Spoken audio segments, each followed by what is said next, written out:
दोस्तों, सैटरडे और संडे यानी कल और परसों काफ़ी इंपॉर्टेंट वीडियोस मैंने आपको दिए थे। टोटल 4 वीडियोस हम कर चुके हैं। हो सकता है आपने देखा, हो सकता है आपने नहीं देखा हो। अगर आपने मिस कर दिया है कोई भी वीडियो तो आप काफ़ी कुछ मिस कर दोगे। आप इनको चेक कर लेना। यहाँ पे आपको पोर्टफोलियो में रीबैलेंसिंग किस तरह से करनी होती है वो हमने डिस्कस किया है। साथ में स्मॉल कैप इन्वेस्टिंग की सबसे अच्छी स्ट्रैटेजी क्या है उसके ऊपर हमने यहाँ पे बातचीत की है। मार्केट के अंदर अभी क्या चल रहा है डिटेल में हमने यहाँ पे डिस्कस किया है। कौन कौन सी कंपनीज है, कौन कौन से 13 यानी 13 स्टॉक्स हैं जहाँ पे अच्छे मोमेंटम है, अच्छे नंबर्स हैं, उसकी जानकारी आपको इसमें मिल जाएगी। कल तक दोस्तों हमने बातचीत की थी कि मार्केट के अंदर आज क्रैश हो सकता है, मार्केट आज नीचे आ सकता है और इंडिकेशंस कुछ ऐसे ही थे। मार्केट के अंदर जो न्यूज़ फ्लो था, जो अपडेट्स थी वो कुछ इस तरह की थी। बट एक्चुअली हुआ क्या है, मार्केट ने ओपनिंग अच्छी दी है। ऐसा तो नहीं है कि मार्केट पहले गिरा और उसके बाद में मार्केट ने रिकवरी दी है। मार्केट की ओपनिंग अच्छी हुई, 89 पॉइंट्स ऊपर है, 0.37% का जंप। डॉलर आज बड़ा है रुपीस के कंपैरिजन में। निफ्टी बैंक देखे तो ये भी प्लस में है। मिड कैप, स्मॉल कैप सब कुछ प्लस में जाके बंद हुए हैं। मैक्सिमम कंपनी स्टॉक्स आज ऊपर रहे हैं। तो सिचुएशन काफ़ी अपोजिट थी जो हमने सोचा था या फिर जो डेटा हमको बताने की कोशिश करा था। साथ में आप देख सकते हैं सेक्टर्स ने भी काफ़ी अच्छा परफॉर्म किया। मीडिया, फार्मा, आईटी, फाइनेंस सब कुछ अच्छी तेजी को देकर तेजी के साथ में बंद हो चुके हैं। एफएमसीजी आज थोड़ा सा नीचे था, बाकी सब कुछ अच्छा कर चुका है। पॉइंट क्या था, देखिए पॉइंट था स्ट्रेट ऑफ हॉर्मुज जो कि हो चुका है बंद। ठीक है, कभी ओपन है कभी बंद है, ये न्यूज़ आप सुनते रहोगे। सबसे बड़ी तकलीफ दिक्कत उन शिप्स को हो रही है, उन क्रू मेंबर्स को हो रही है जो यहाँ से इंडिया आना चाहते हैं या फिर ऑब्वियस जो कंपनीज है अपने माल को भेजना चाहती हैं। क्योंकि हम तो सिर्फ न्यूज़ देख सकते हैं, सुन सकते हैं, मार्केट का इम्पैक्ट देख सकते हैं, बट जो रियल ट्रबल है वो यहाँ पे है। काफ़ी सारे अटैक्स भी हमने देखे जिसमें काफ़ी लोगों की जाने भी गई है, इंडियंस की भी जाने गई है। फैसला ये लिया ईरान ने कि हम हॉर्मुज को करेंगे बंद, क्योंकि इसराइल ने अटैक किया है लेबनान के ऊपर काफ़ी बड़ा, जिसमें 20 लोगों की जाने गई है। इसराइल के भी टोटल 4 सोल्जर्स की जाने गई है। और ये चीज़ मैंने आपको पहले ही बता दी थी कि इसराइल नहीं मानेगा अटैक करने से।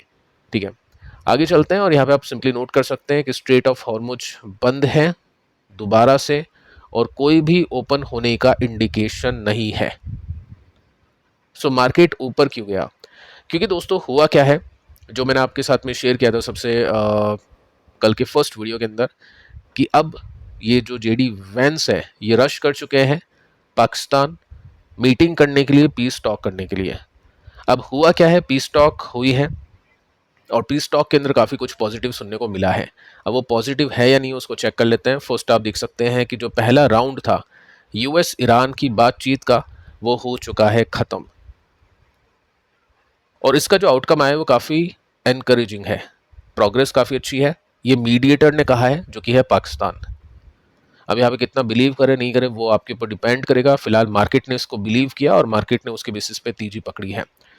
यहाँ पे आप नोट कर सकते हैं मंडे को जल्दी यानी अर्ली मॉर्निंग हम बोल सकते हैं, जिसमें आधी रात के बाद में ये मीटिंग होती है, उसमें न्यूज़ आती है कि दोनों पार्टीज अब अग्री हो चुकी है एक रोड मैप बनाने के लिए, यानी एक रास्ता बनाने के लिए, ताकि ये दोनों पार्टीज पहुंच जाए फाइनल डील पर 60 डेज में।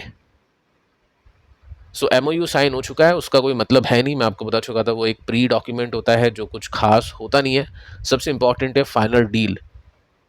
फाइनल डील होने की जैसे भी न्यूज़ आएगी, जो भी अच्छी न्यूज़ आएगी, उस समय मार्केट अच्छा करेगा, क्रूड नीचे जाएगा। यहाँ पे जैसे मीटिंग होती है उसके बाद में एक रोड मैप पर अग्री हो जाती है दोनों parties, which is very good, कि फाइनल डील हम कर लेंगे 60 डेज में।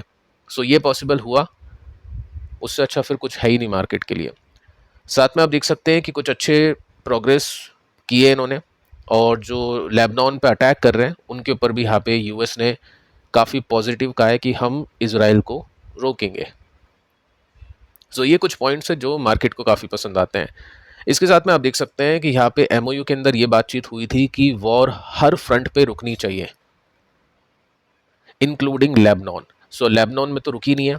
और पर्सनली देखो, मेरा व्यू यही कहता है कि अभी भी इजराइल नहीं मानेगा।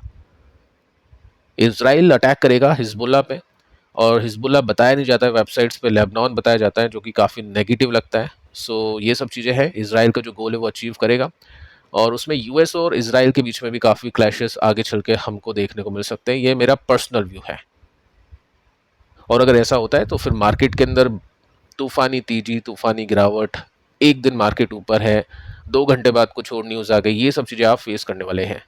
सो ट्रेडर है, ऑप्शंस में करते हो काम तो बहुत डिफ़िकल्ट है, वो सब चीज़ें आपको थोड़ा-सा समझना है। बाकी हाँ, मार्केट के अंदर कैश के अंदर अगर आप काम करते हैं तो ठीक है, फिर मार्केट इतना ज़्यादा आपको पनिश नहीं करेगा।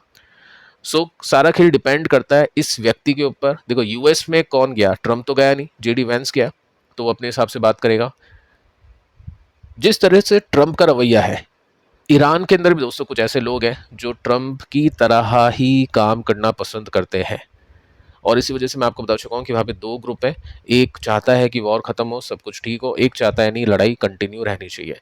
जेडी वैंस ने वहाँ पे बातचीत की है काफ़ी पॉजिटिव, लेकिन जैसे ही मीटिंग चल रही थी शाम को, ट्रंप ने कुछ अपशब्द यूज़ किए ईरान के लिए कि तुम्हारी जो कंट्री है ना वहाँ पे भी नहीं पहुँच पाओगे।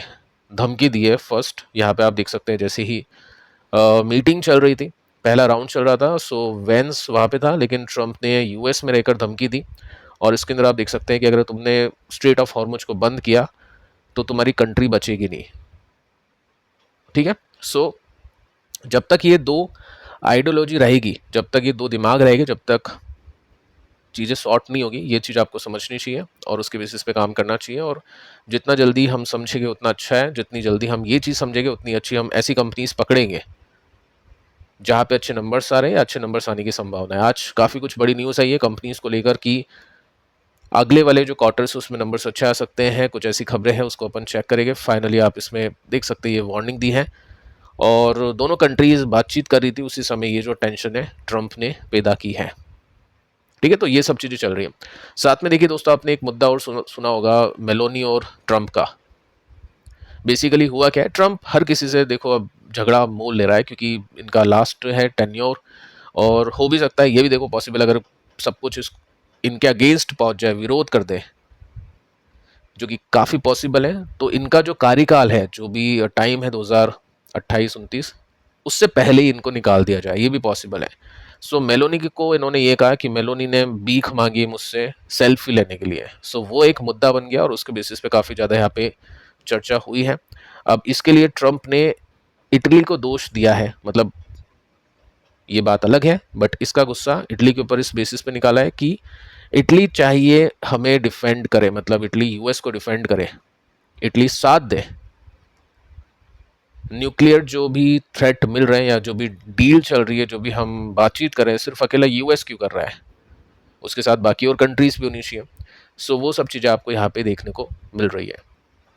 अब देखिए, कल तक हम यहाँ पे थे, क्रूड ऑयल का जो प्राइस था एक स्पाइक बना चुका था, जिसमें $86 पर बैरल पहुंचने की तैयारी थी, और ऐसा हो जाता तो ये तकरीबन 6% के आसपास का जंप था, तो डेफिनेटली फिर मार्केट कम से कम 2% तो नीचे गिरता ही। उसके बेसिस पे हम आज रेडी थे, बट जैसे ही आधी रात को ये न्यूज़ आती है, सुबह हम बोल सकते हैं 5-6 बजे के आसपास, ये फाइनल आउटकम आता है कि एक मैप पर ये पहुंच चुके हैं। वो मैप क्या है आगे चल के चेक करेंगे उसको। उसी समय क्रूड का जो प्राइस है वो आपको दिखता है नीचे, और अभी फ़िलहाल ये 1.76% नीचे है। यहाँ से क्रूड जैसो हम बोल सकते हैं 86 या उसके आसपास पहुंचा था, तो वहाँ से ये क्रैश होता हुआ दिखाया। ये रीज़न है मार्केट के ऊपर जाने के पीछे का। एकदम से पलक झपकते ही कोई दूसरी न्यूज़ आएगी और उसके बेसिस पे मार्केट आपको रिएक्ट करता हुआ दिखाई दे जाएगा। निफ्टी के टेक्निकल्स को देखें तो टेक्निकल्स हमने एक्सपेक्ट किया था अगर मार्केट गिरता तो फिर अब क्या है, ये जो सपोर्ट है ये काम आएगा, बट एक्चुअली मार्केट गिरा नहीं। और अगर आप यहाँ पे नोट करोगे, इसको थोड़ा सा जूम कर देता हूँ, चलो ठीक है, इतना ही हो सकता है। यहाँ पे आप नोट करिए, ये जो कैंडल बनी है आज की, इसके ऊपर एक लाइन ये दिख रही है, विक दिख रही है, और इसका मतलब ये है कि ऊपर से सेलिंग हुई है। मार्केट के अंदर थोड़ी सी भी बैड न्यूज़ आएगी, मार्केट टूटेगा, ये आपको थोड़ा सा समझ के चलना है। बाकी फिलहाल इस वीडियो में इतना ही, मिलते हैं नेक्स्ट वीडियो में, तब तक के लिए बाय बाय।